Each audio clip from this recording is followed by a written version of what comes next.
Estamos nos preparando para a nossa aula de hoje, a segunda visita. E o tema da apresentação de hoje é o ambiente familiar. O ambiente do lar na tenra infância afeta profundamente o aprendizado das crianças nesse período em que são mais impressionáveis. Por isso, devemos tornar essas primeiras impressões da criança as impressões corretas durante essa próxima fase de crescimento, e que chamamos de primeira infância. Que título valioso esse, porque reflete o tempo na vida de uma criança em que tudo é novo e em expansão. É um tempo de inocência, brincadeira e descoberta, e só acontece uma vez.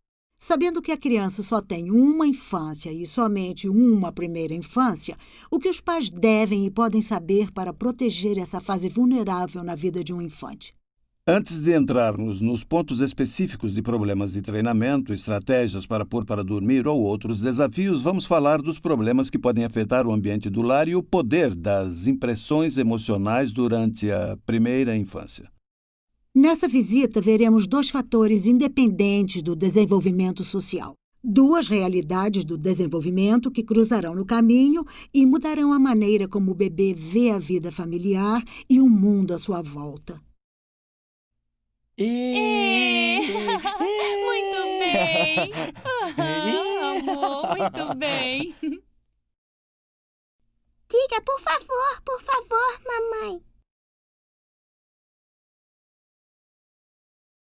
Acabamos de ver, além da beleza do momento, na primeira cena o bebê imita seu pai. O pai bate palmas e o bebê também bate palmas em reação. Ele imita tudo aquilo que ele vê. E, na segunda cena, vemos uma menininha imitando algo que ela ouviu tanto do pai quanto da mãe. Ela ensinava a boneca a dizer, por favor. Qual a diferença entre esses dois cenários? Reproduzir, refletir o que o outro está fazendo. Isso é o que os bebês são capazes de fazer, reproduzir. Mas imitar significa internalizar e assumir as características de outra pessoa. Os bebês reproduzem porque não podem imitar. Mas alguns meses depois, o infante chega a uma fase de desenvolvimento em que começa a imitar, ou seja, assume a impressão e as características de qualquer influência persuasiva em sua vida. E isso é importante porque a mente do jovem infante é muito impressionável. E crianças que se impressionam internalizarão o que ouvem e veem e refletirão de volta em forma de imitação. Eles aprendem tudo, podem imitar seu personagem favorito de desenhos, barulho de guitarra da igreja, de bateria ou os maus hábitos do vizinho. E o mais importante da lição de hoje é isso. O infante também imita sons e ações e atitudes e as influências mais persuasivas em sua vida. Isso pode assustar, porque trabalhamos aqui o efeito iceberg. Com frequência, o que vemos é a ponta do iceberg. Tantas impressões obtidas durante os anos da primeira infância ficam abaixo da superfície. Isso nos fala do poder da imitação. Se a imitação é com que os pais têm que lidar durante a primeira infância, isso é manejável.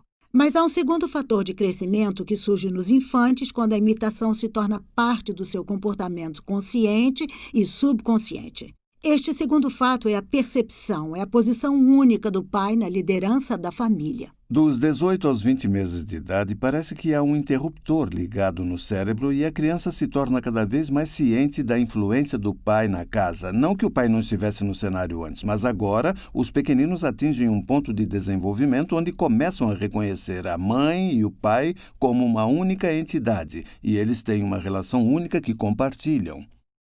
Esse é o nascimento de um novo conceito na mente da criança, de que a mamãe mais o papai são os pais. Vamos deixar esses dois fios de desenvolvimento juntos. Bom, de um lado, a criança possui uma capacidade crescente de internalizar e imitar os padrões de comportamento em seu ambiente. É a capacidade de se absorver a característica do outro. Isso é um fator constante em nossos filhos.